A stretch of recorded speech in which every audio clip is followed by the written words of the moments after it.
Haven't played that one in a while. YouTube, don't kill me. That's a sample. That is a sample. Dan Titus from Yahoo is here. Not just fantasy basketball analyst, but also just basketball analyst in general, which I love. I love when you're on with KOC, Kevin O'Connor, and you get to just talk about non-fantasy basketball and actual basketball. Yeah, Filling man. in for Vinny Goodwill, also. Like I think you're doing some great stuff. So happy to have you on back here again. I appreciate it, bro. And I want to say the intro music to any kind of live stream or YouTube show is crucial because I think most people do StreamYard and they switched up their Mhm. beat to be this like very calm, soothing, like vibey, like I'm on a beach somewhere, like not I'm about to just like spit bars or just like come on some show and like be hyped. Like your show got me hyped. So Yeah, I appreciate the sample and the work that you did to make that happen. I appreciate that. There's a producer that I know that I've gotten some beats from in the past that I may Yeah. hit up for a beat tape just to refresh it a little bit in the near future. But nevertheless, we have NBA playoffs to talk about. We don't have a ton of time here. We both have hard outs at about the same time. So Mhm. game ones happen. We'll touch on each game. We're probably not gonna go the same amount of time on each game because certain series, like say OKC Memphis, probably doesn't need that much of a deep dive. But I guess where do you want to start? What do you think is the game that maybe taught you the most about what this series can be going forward? The game that taught me the most. I don't know that one game taught me anything more than what I already knew, but I think I was most surprised by Denver and the Clippers. They do play tonight Hmm. in game two. What we saw from Russell Westbrook was like the Russell Westbrook experience, like the turnovers, the missed layups, the clutch three-pointer, the hustle plays. Like he gave us every ounce and bit of his career pretty much in that, and ultimately wound up willing them to and helping them get the victory. The Clippers, I think that game kind of slipped away from them, but I did come away encouraged by the play of James Harden, a guy that everyone has kind of written off as a choke artist in the playoffs. Drops 32 points, 11 dimes. Avika Zubac has been doing the same thing he's been doing all year long, just being a dominant threat in the interior. And I think that this series is going to be probably the most fun for me from a basketball standpoint. Like I think with the narratives being driven behind that on Kawhi Leonard and his resurgence, but then also all the drama that's going around the Denver Nuggets. And what are we going to get out of Michael Porter Jr.? This dude got benched in a playoff game, which is crazy. Um, that's going to be a really fun series, but then tactically also a very good basketball series to watch. And I can't wait, man. That's going to be a slugfest, and there's going to be a couple other ones that I like too. But we could start with that one because I think that that's going to be a really good game tonight, and I'm expecting the Clippers to bounce back.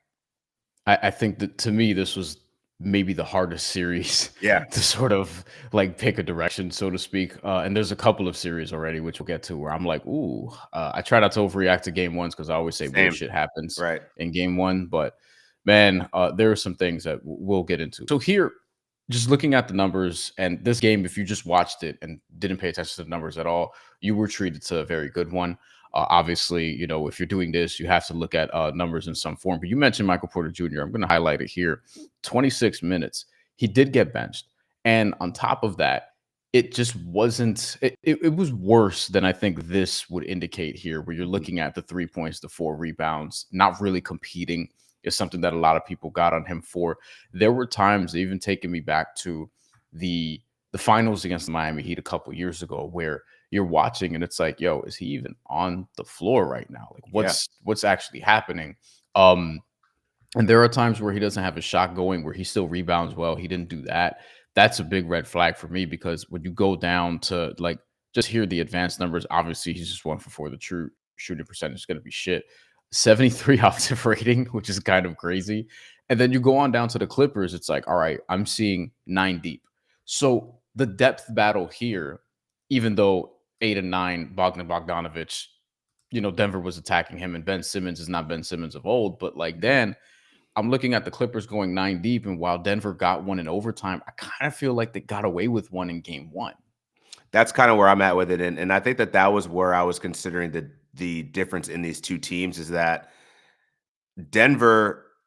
Part of the reason why there was this disconnect and why Michael Malone got fired and Calvin Booth was because there's two different philosophies. One wanted the GM wanted to play wanted to play the younger players, and the coach wanted to play the vets. And I think you kind of saw that the depth was kind of inconsistent with the Denver Nuggets, and who was going to step up whenever Nikola Jokic is always going to do his thing. But if Jamal Murray's having a bad game, who's the next person you're going to look forward to? Aaron Gordon's been in and out of the lineup with health issues. So I just think from a war of attrition standpoint, I actually trust the Clippers more, which is crazy when you consider that Kawhi Leonard's playing on the other side. But just looking at the depth of the Clippers roster, Chris Dunn has been phenomenal, and I expect him to definitely step up again in game 2. Bogdan Bogdanovic is another guy that provides a threat off the bench. I just think that the Clippers are a better team, and when we're going to go through this gauntlet, game 1 was definitely a game that slipped away, but this is far from over. I still have Clippers in 7, but I'm expecting that we'll see the Clippers kind of course correct, strap up on defense, and not let the game slip away like they did in game 1. I took Denver in 7 initially as Jokic will figure this out. I'm a little bit nervous about Kawhi and James Harden in the playoffs type of bet. But which is totally fair based off of history, right? Yes. Yeah. But history is not always going to repeat itself. James Harden, he did have moments even last year's first round series against the Dallas Mavericks. He had a moment in game 1. He was awesome. You see it here, 32 and 11. And it was really a continuation of what we saw in the regular season. I think even tenfold, because he was more efficient from the floor. He wasn't super efficient from the floor during the regular season, but like in the context of when you watch the Clippers, that's understandable because of what he has to generate offensively. And then on top of that, the playmaking was really what stood out to me. You see here the 11 assists, but it's also right here the 2 turnovers. And the 11-2 turnover ratio, you're just going to take that every time from James Harden. I want to see more from Norman Powell. I didn't think he was awful, but I feel like this is a series where he could be more effective. 5 for 12, 2 for 6 from 3. And I think as a spark plug offensively, he's the type of guy that can win you a playoff game. So I want to see what happens and how Denver responds to if Norman Powell is able to have one of these games where he just goes off. But I thought the Clippers had great production. I think Kawhi was fine. I thought Ivica Zubac was great, and I'm a little worried. Like if I'm rooting for Denver, or if I'm somebody who picked Denver, or whatever the case may be, I'm a little bit worried about game 2. That being said, if Michael Porter Jr. does have a bounce back performance, then I'm not betting on it. But if there are some routes here for Denver to sort of clean this up. Too, so to speak, and for the Clippers to maybe like drop a little bit, James Harden specifically from where they were. Yeah, one of the matchups or one of the players that I'm watching is Nick Batum, because I feel like, he played 24 minutes in game 1. He did guard a multitude of players as he would. Had his hand at Aaron Gordon, Jokic, Russell Westbrook, Jamal Murray, he even guarded. I'm expecting that he might play a little bit more minutes just because he adds that versatility on defense, and he can also stretch the floor and hit some threes. To your point about Norman Powell, definitely an off game for him. So he's going to have to get right. But I think he's also trying to find his footing now with Kawhi Leonard back playing all the time, James Harden, because he really did much of his growth this year was without Kawhi Leonard on the court. But I'm expecting him to bounce back. He's got the playoff experience, and that's where I like this Clippers team as well. Like they're very experienced in this moment. And I mean, not that Denver isn't, but I think it's more telling to me that Jamal Murray shot 7 for 20. I think that's probably I think that's more real than not.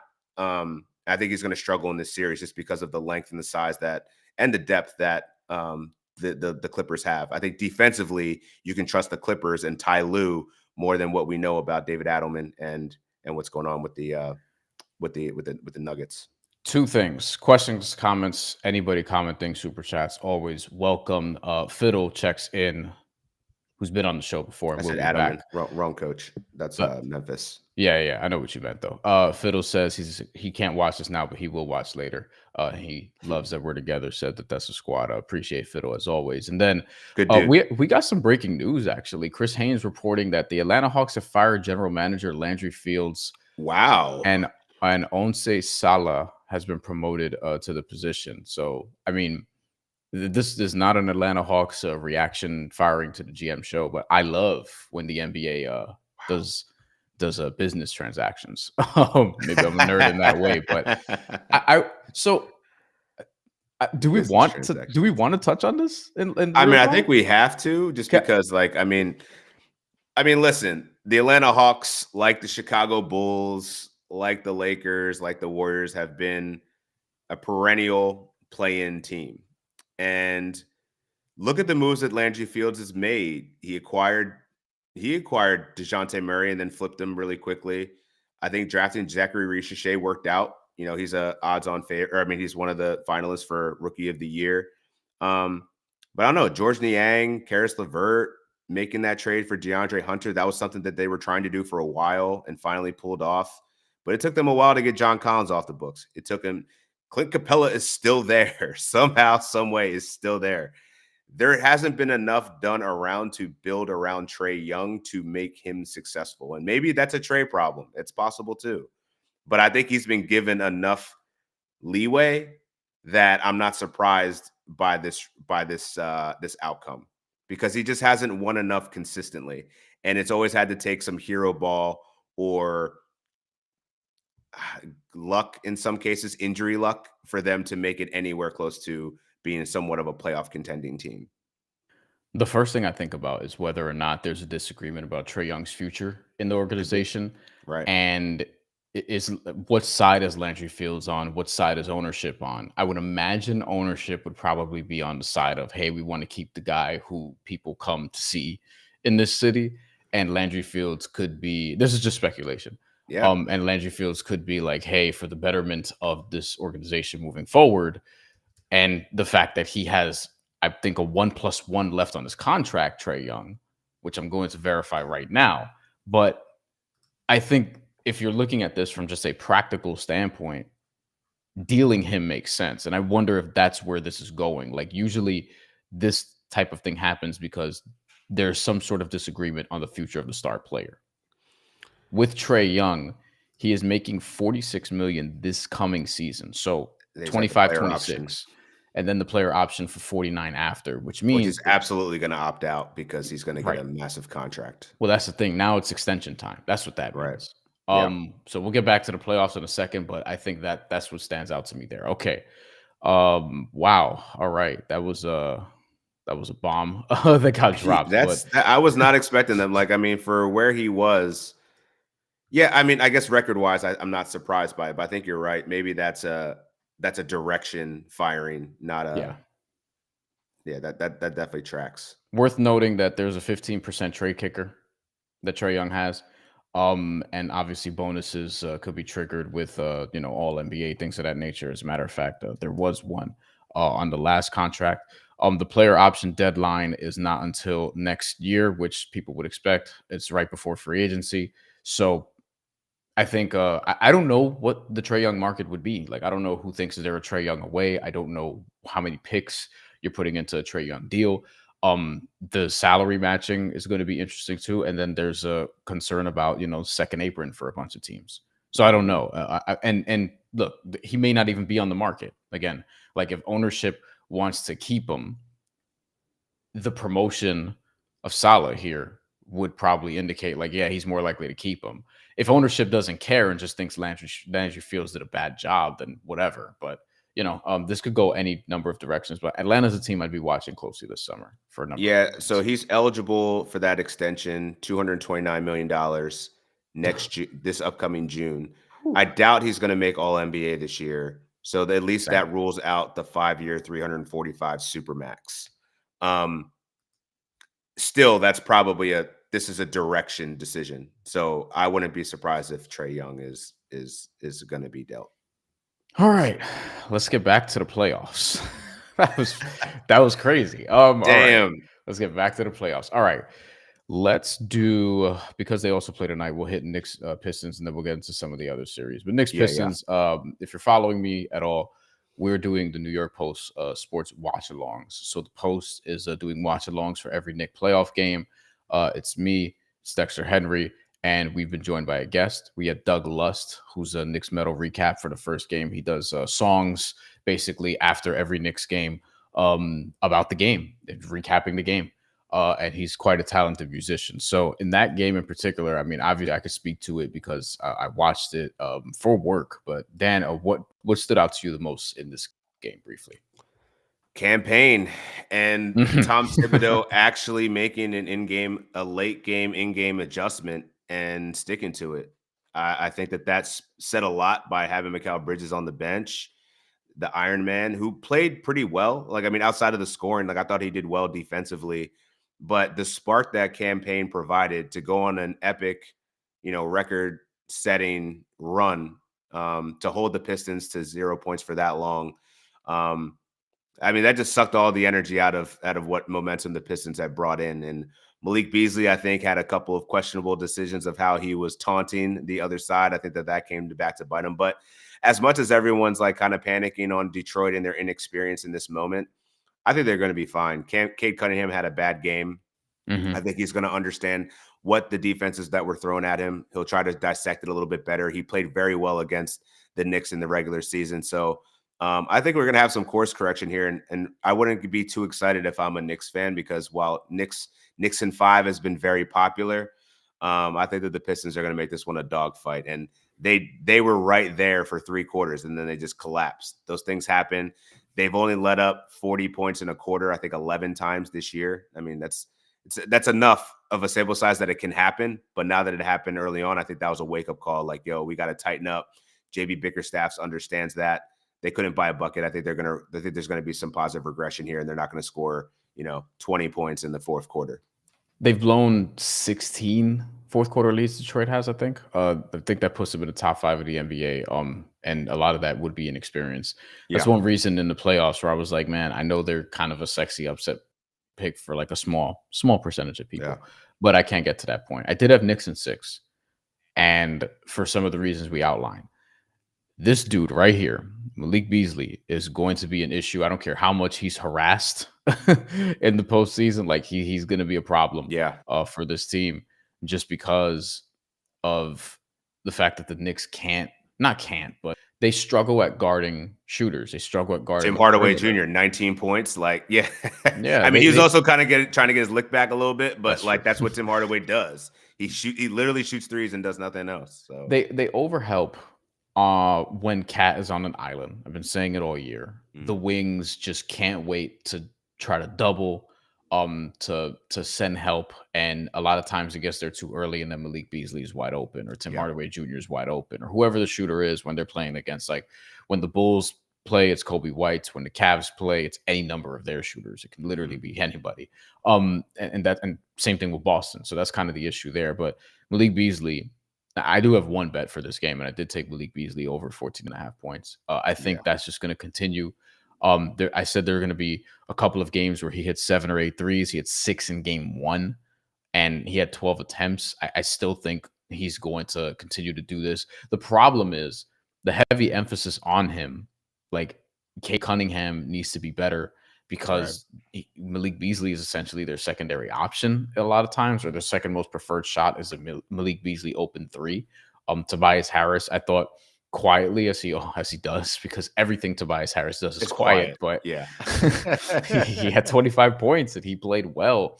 And defensively, Karl-Anthony Towns was kind of hunting him a little bit. I thought he could have done a little bit more of it, where like Detroit was like, hey, we'll guard you with Tobias Harris, and Towns was trying to punish that mismatch at times. That's where I feel like the Knicks have the advantage, and they gotta do more. He only had, what I'm seeing, he only had 4 shot attempts against Tobias Harris, went 2 for 4. I mean, Tobias Harris was getting cooked out there. So Towns was 2 for 4. Anunoby was 2 for 2. Brunson was 3 for 4. I mean, they got to just keep hunting him.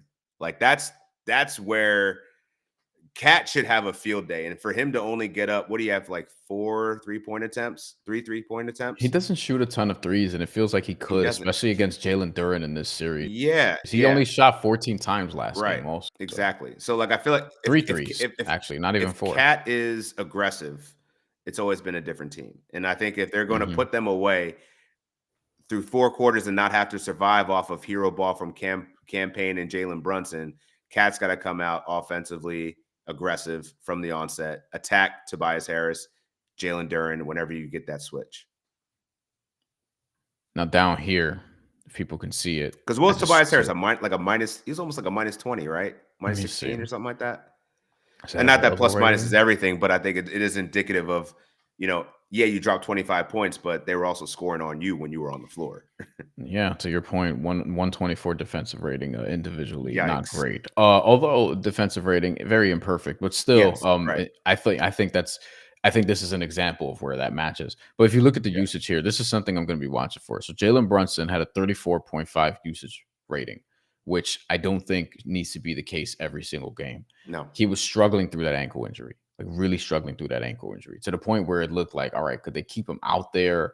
Mhm. He was hurting their offense in the third quarter before turning it around in the fourth, along with Campaign, who had the second highest usage Wild. in the Wild. game. Towns here is fifth at 16.4. And again, it felt like there were opportunities to feed him the ball in the post when he had the mismatch.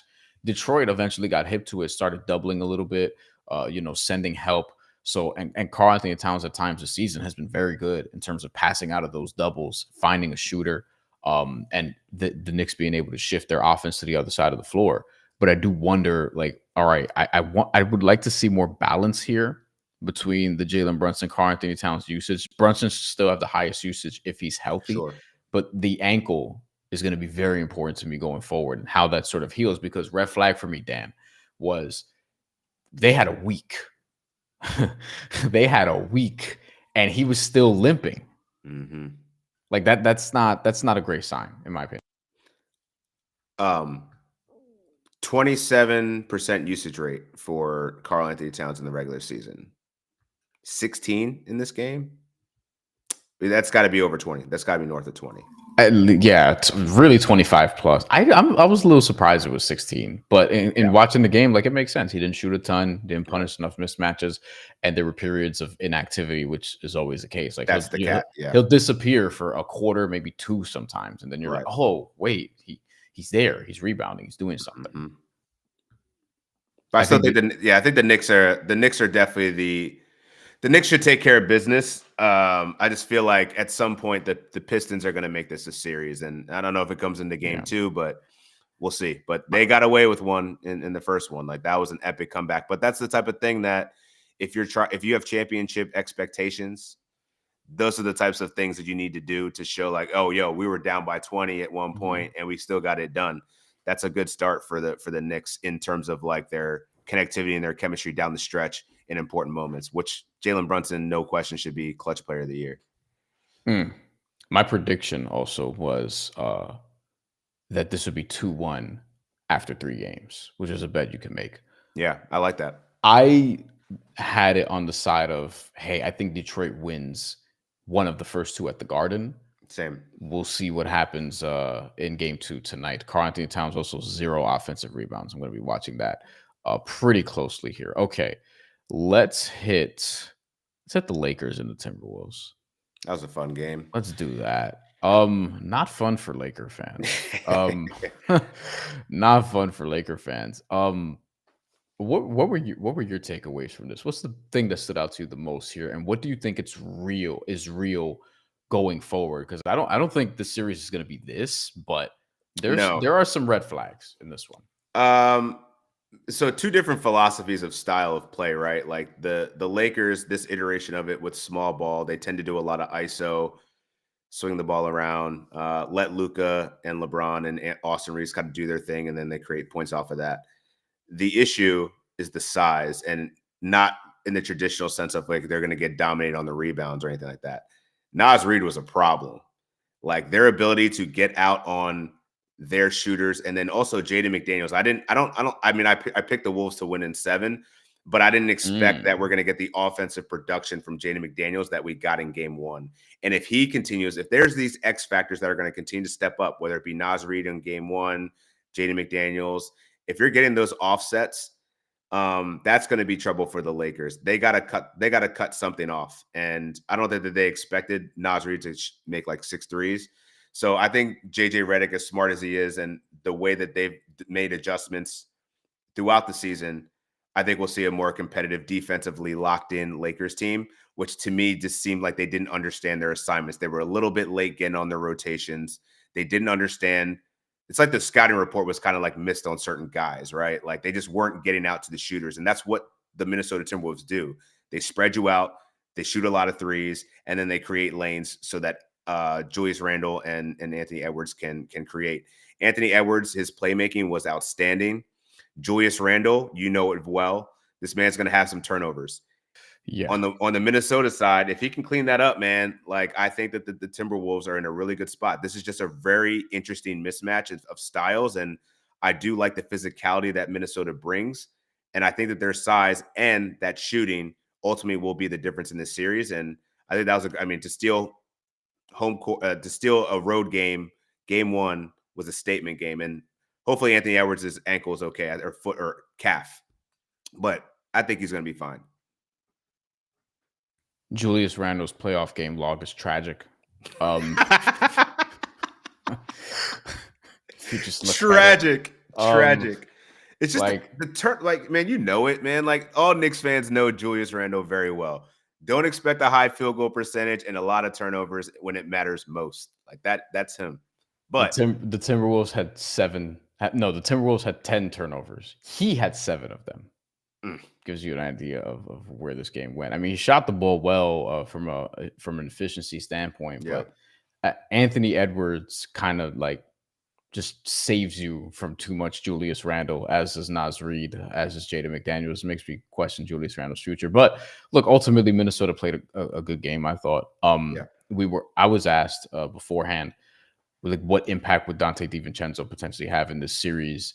That's something I want to watch going forward, because I think, given that he was 1 for 5 from 3, I'm not taking that as, hey, he's absolutely going to just be a shit shooter the entire series. Like, he's going to have a couple of games here. I like the looks that they were able to generate for him. And granted, the 1-3 was from very, very deep. But I think that's something to worry about as well. Same. And just in general, like the Lakers, this is my problem with the Lakers roster, even though I kind of was like, man, I think LeBron and Luka figure it out, but they just don't have enough defense on that roster. Minnesota does. And they need to rely on just a lot of creativity on the perimeter. Like, it's going to be hard work to generate these shots against Minnesota, who, and yes, they have Rudy Gobert, but they don't really like need him in that way. Like, they need to basically stop you on the perimeter more than anything else. And if they're forcing you to take a bunch of inefficient shots and making you work hard, like, I think that's going to be enough. Ultimately, that's what game one sort of taught me. I mean, do you see the bench disparity here? 43 points off the bench for the Minnesota Timberwolves, 13 for the Lakers. They are. It's barren, man. That's you trade depth to some degree. The Lakers have over here, Vince. Like, and to your point about depth, the Lakers really went 7 deep. They don't want to play Jackson Hayes. No. It looks like because they only played him 8 minutes. They gave him the charity start. It's like when you have a college team, or this happens even in the NBA sometimes, where you have a starting center who's just there to start, but they play like 16 minutes. He didn't even do that. He played just 8.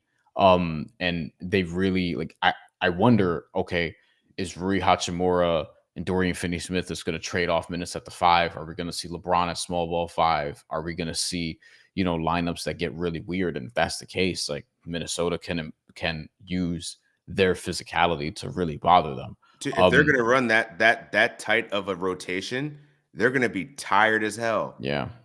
And they're going to get beat up because like how often, like, even if you do offset with a LeBron at small ball center, as much as Rudy Gobert may be a liability at times on the court, he can still be an imposing force on the offensive glass. He can create those second chance opportunities. This is this is where, like, I don't, the series is far from over, but I'm thinking long term here, and I'm like, y'all can't just be trotting out a 7-man lineup for a potential 7-game series. But this is gonna go at least 6. So I think so too. They're gonna have to dip into the well a little bit to get some to offset, because they just don't have the horses to keep up physically for the series that's going to be like this. Like Julius, like, they got bruisers. Like I think that Minnesota, and they also came into the postseason as one of the hottest teams in the game. So I don't know. I think that they're clicking at the right time, whereas the Lakers need to figure out some things, and they might need to go. Maybe Jackson Hayes might need to get more than 8 minutes in a courtesy start, just for the sake of bodying up. Maybe. I mean, look, if we're getting Bronny James minutes in the playoffs, that's a problem, or a very good thing if you're blowing out the other team. But he got 3. Good I point. last thing for me on this is just I expect more out of Austin Reeves, which is interesting because like he's not like the main guy here, but Luka's going to draw a lot of attention, and as Game One reminded us, like Minnesota can't guard him with No. anybody one on one, but if he has to do everything, that's an issue because then he's got to work too hard. And that means your offense, like it's not always going to be, what did he shoot? 55, 50, 89. Like he had a great uh showing from an offensive standpoint in terms of scoring the ball, but Luka Doncic getting 1 assist is not ideal either. No. You have 15 as a team. Like the offense I thought was stagnant. It was overly Luka reliant.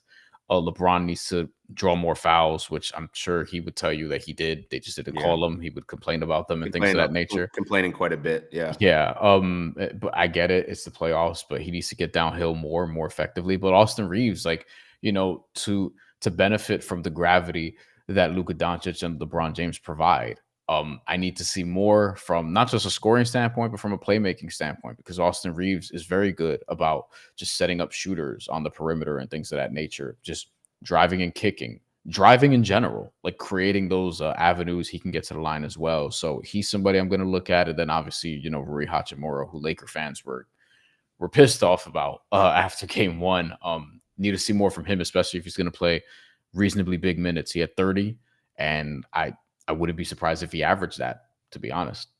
Yeah, I mean, he's coming in. I mean, JJ Redick came into the series calling him like the key to executing their small ball lineup, and he's coming out of a knee injury that he suffered in March. So like his minutes haven't been crazy high. He took off several games down the stretch in the regular season. So maybe him not being all the way there is also a concern. Even though he did play 30 minutes, he didn't play particularly well in those 30 minutes. 9 points, 5 rebounds, 2 assists. But I just want to go back last point. To your lack of playmaking, having 15 assists to 13 turnovers, that's an L in any game you play. So Yeah, that's tough. So I expect that the Lakers will clean that up. They'll get more ball movement, more offensive connectivity, because that was just, they were just not playing their game. And I think you could tell by JJ Redick's frustration at I think it was like the third quarter, the effort and just not doing the simple things correctly. It wasn't their game. Yeah, not ideal. I like that you brought up the turnover, the assist to turnover ratio. That's not even that great for a modern day quarterback. 15 touchdowns and 13 No. interceptions. Like that's Jameis Winston-ish. I was gonna say that's Gardner Minshew numbers. Like that's the type Yeah. of shit that gets you benched and then your organization drafts somebody else. Let's hit Rockets Warriors, because Yeah. this is one of the last interesting ones left. There's probably another that's, I think, worth hitting on. This game was super fun. I don't think the final score will capture that for some people, but I love low scoring, grimy, filthy, disgusting, like just shitty playoff basketball where it's just teams can't even break 90. I love that shit. So thank you for that. Houston got 85. Golden State had 95.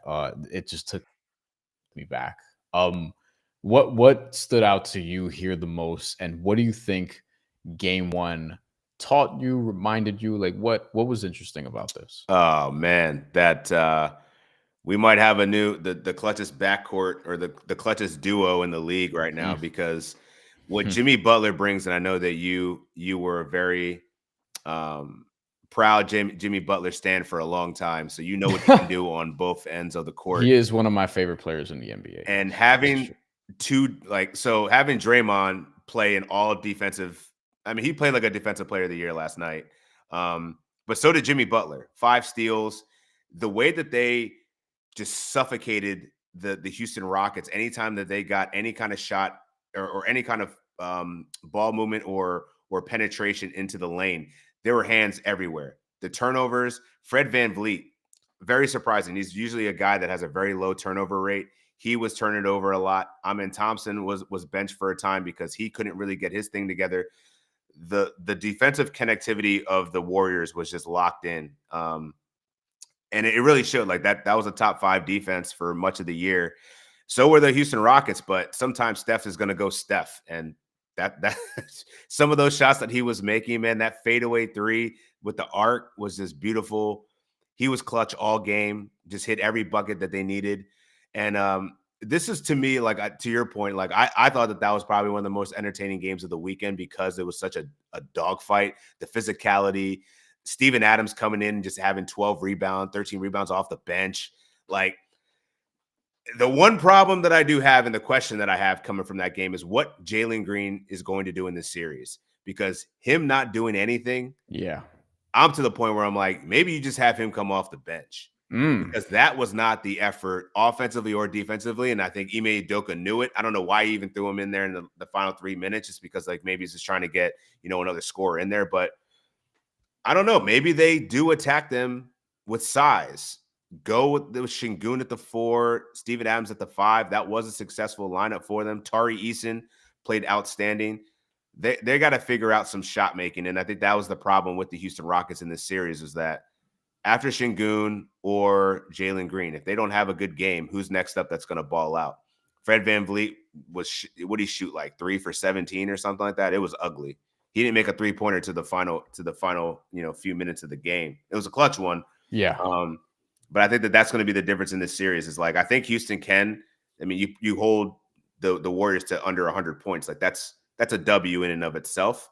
But you gotta have to score points. And if you're not going to get anyone else that can generate any offense, this is going to be a long series. It could be a very quick series, actually, because they're going to need somebody to drop buckets outside of Alper and Şengün consistently. And I think that just might have been nerves. Young team, first game out, you're going against a championship contending team that has plenty of playoff experience, that knows how to win on the road. But this is going to be a great series. Slugfest. Yeah, which I appreciate. A couple things here. I don't think Houston has the facilities to make Golden State pay for not having a second tier or tertiary offensive option that you could depend on. I guess it's Brandon Podziemski, which makes me think, all right, this is why I don't think they're going to get to the finals, along with the fact that Oklahoma City is really good. We may touch on that. Very good. Maybe 2 seconds we'll talk about that series. Maybe. Seriously, it might only be 2 seconds. But, like, here's the thing. If you look at the offensive distribution here, it's Steph, it's Jimmy. It's going to be Steph and Jimmy heavy the entire series. That's what in the last 2 games, right? Before that, the play-in game, and the game before that for the Clippers, and for a lot of the really since they got Jimmy, and that was kind of the issue. That was kind of the issue before they got him, where it was like, are they even going to make the play-in? Like, it's just Steph and everyone else, and they shelved Jonathan Kuminga, who I think they may need at some point in the postseason. But okay, he's not playing. He's probably one of the answers for that. But look at Houston's distribution here. It's like just Şengün does his 11 for 18, and he can get his on Draymond Green, like he could. But the problem is, who else do you trust here? I'm not a Jalen Green guy. We saw why in game 1.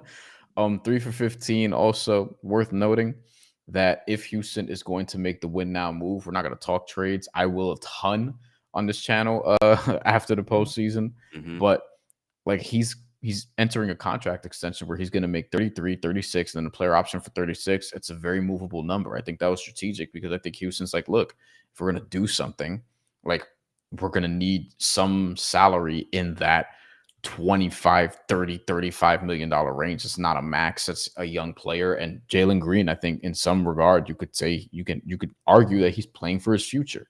So I think that's notable. Fred VanVleet also has a big number as well. He had, I thought, I think Fred VanVleet's going to struggle this series. I think Jalen Green's going to struggle this series. And I think ultimately, this is my issue with Houston. I love their defense. I love the fact that they punch teams in the mouth, sometimes literally. And then but the thing is, their half-court offense is not good. Their clutch offense is very worrisome. And this is where Golden State, I think, is just going to win this series. I still think Houston's going to get a couple of games on them. Like, I'd be stunned if this is just a 4-1 Warriors, just gentleman sweep. Yeah. But to me, like, this is a series that is problematic for Houston because of the offense and because of particularly the fourth quarter offense. Like, that's where I'm like, that's where. And Golden State has Jimmy Butler, who's one of the great playoff performers of his era, and Steph Curry, who is probably above that. In terms of it being a playoff performer, but also Steph is still Steph. Yeah. And who else do you want to have the ball in his hands with the game on the line in this kind of situation? Like Steph is Steph. Steph is Steph. I still got Rocket. Oh man, I took a lot of underdogs in this first round. I took the Rockets just because, like, for the point that you made earlier, that their offense has just been the Warriors' offense has been so Jimmy and Steph reliant that if you cut the water off for one of them, what does that do? And Hmm. it's not that there isn't precedence here. Like the Rockets held Steph Curry to 1 of 10 shooting. Now that's pretty rare, and it probably won't happen again. But I think they could still make it very difficult for him. So I think it's just a matter of, I think it's the adjustments that Ime Udoka makes, and I think that he's a very good head coach, defensive minded. I think he's going to make some changes. Maybe we'll see some more matchups that could make it more difficult for Steph to get over some of those ball screens and Hmm. make some of those other tertiary players the creators. Like, you want Moses Moody shooting the ball, you want Draymond Green Hmm. launching from three, you Hmm. want Quentin Prost to jack up those threes in late clock situations. That's what I think we'll get to, and maybe that's an effort thing, but I think it's more of a tactical matchup thing. Maybe we see Tari Eason more. I think we should see him more for the way his defense and energy just impacted the game. So I think we're going to see some adjustments, and I think it's going to be a lot harder for Steph. I think they're going to be playing. I think the refs actually let them play pretty physically. I agree. Now if that's the case, I think we could see that the Houston Rockets getting a little bit more physical than they were in Game 1, which would help their case long term. Yeah, and to your point, I think Houston does have a lot of answers defensively for Steph and Jimmy, or at least a lot of One of options. I two, shouldn't say right? Like, answers. maybe you can't get Yeah, both, but I think if you stop one, yeah. that's definitely going to be a significant upgrade to just letting them cook you for 25 plus the whole series. I think the thing with that is you need to produce your own offense effectively too. Yes, yeah. There's the And whole you other side. can't. Like, you do the defense Yeah, part right, you still got to put the ball in the basket too. and then from Golden State, it's like who hits shots. I think there's going to be a lot of unders in this series. Yeah. Like it's gonna. I don't think we're gonna have multiple like super high scoring games here. Maybe we get one where everyone's just Mhm. firing, but I Right. don't really see it. All right, as far as what's left, Heat Cavs. I mean, the Cavs are gonna win that series in 5. I Yeah. think. That Uh, that was I had a sweep, but yeah, I could see. Spo's I usually good for a spoiler. Well, I thought it'd be game 1 more than anything else because Spo was like 9-4 in game 1 since 2020. But I mean, when you don't have Jimmy Butler and you're playing through Tyler Hero, it's tough. Yep. I think if you're Cleveland, it should be a sweep. Honestly, Mhm. like don't mess around with them. Yep. That's on that series. Oklahoma City, Memphis. I mean, that should be a sweep. 50 plus, man, on Game 1. Like, I seen enough. Like, Honestly, I've seen I enough. seen enough. It's a I, wrap. I think Indiana, Milwaukee's interesting, so we'll hit that. But first, do we care about Boston, Orlando? I think the Magic can maybe steal a game, possibly two, Okay, but so I no. don't. I don't have. It's the same problem with the Warriors. Just they don't have the Jimmy Butler, Yeah, Steph Curry aura. Like, they don't. yeah, I don't see where Orlando is going to score outside of Paolo and Franz for the that's the series. problem. Because Orlando's actually leading up to this won 6 of their last 9 against Boston, but they don't have Yeah. Jalen Suggs. No, They don't have Jalen Suggs. They could defend Boston better than just about anybody else. They don't they have can. Jalen Suggs, and that's why they won't. But they're the best in the NBA at limiting your 3-point attempts, and Boston is the best at generating those 3-point attempts. So those things go head to head. The problem is, aside from that, Boston can score, Orlando can, and that's Yeah. really that on that series. Okay, Yeah. Enough said. yeah, we'll wrap on Bucks Pacers. I don't want to ring the alarm because I'm someone who I'm like, Giannis plus 4 shooters. That's worked in the past. Do I trust Giannis here? But then I'm like, it's going to be Giannis by himself against an Indiana team that might be too much.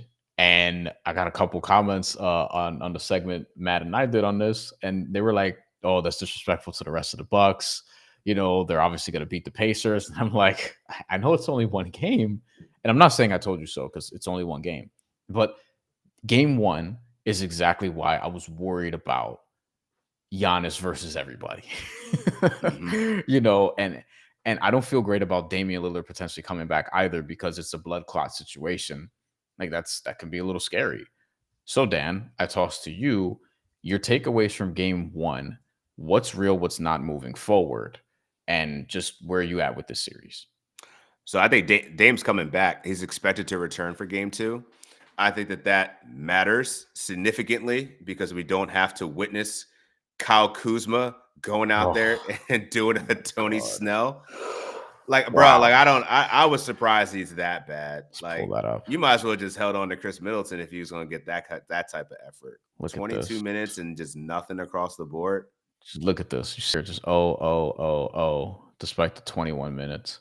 Crazy. And it's crazy because I like the way he was playing in Washington, not this season, but I think it was last Previously, season. yeah, yeah, Yeah. yeah, Yeah. yeah. He was actually looking pretty good. Like, I mean, I think that's what they were trying, the upside of the trade.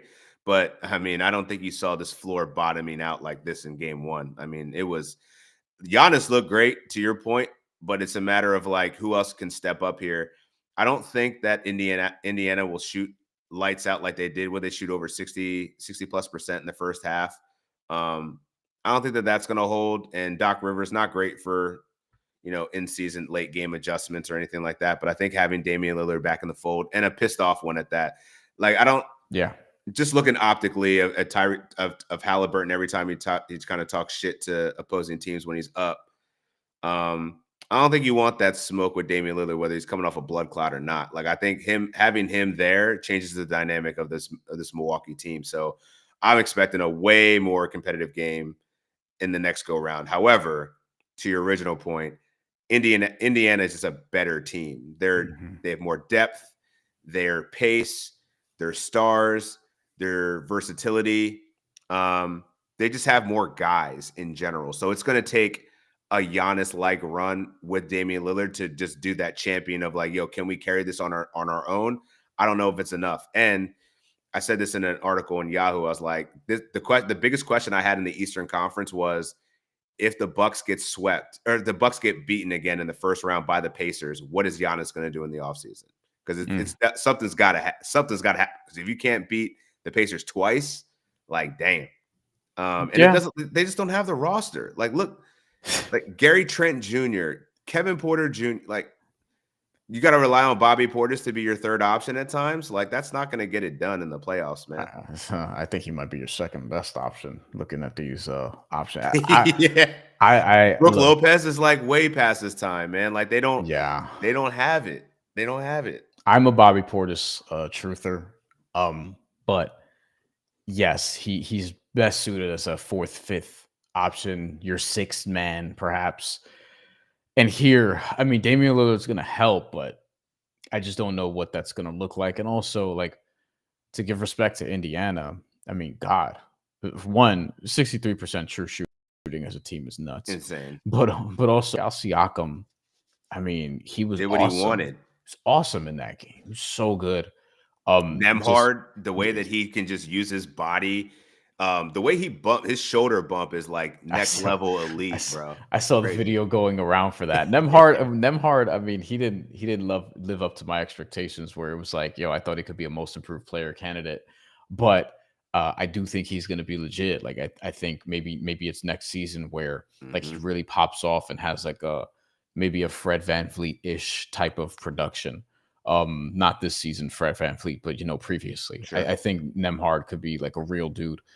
Miles Turner, who's heading for free agency, so curious what that's going to look like. But he was spreading it out from three, and last year in the playoffs against Milwaukee, like this is what he does. Like he went over a lot of times. I think 4 out of the 6 games in terms of 3-point makes, which is usually for him at 2.5. 4 for 6 in this game. The first play of the game was a pick and pop to Miles Turner, for a 3-point shot. And I think with Miles Turner, like him spreading out this Milwaukee defense that I already have questions about, and I'm going to have questions about with Dame there too, obviously, because he's not going to help their defense. He's there primarily from an offensive standpoint, which is fine. They need the offense. But, I think Indiana might be too much from an offensive standpoint and the options that they do have, because you're looking at the distribution here. You have 7 guys on this team with 7 or more field goal attempts, and you have 4 in double digits. And also from a strictly point standpoint in game 1, you have 6 guys in double figures. Like that's the type of distribution that I don't think Milwaukee is going to be able to have on a regular basis, because Giannis is going to have to do a lot. Dame's going to have to do a lot whenever he gets there. And on top of that, just I like the balance of this roster. Tyrese Halliburton shot like shit, and it didn't matter. I Not at thought all. his floor generalship, like 2 thumbs up on the 12-to-1 assist to turnover ratio, just trying to push. I think Indiana has to continue to look for these fast break opportunities, and obviously they will. They're one of the fastest playing teams in the NBA again. Mhm. But people think that their defense is what it was before, and it's not. It was in the top half of the NBA this year. Like their defense was, I think, 13th by the end of the season.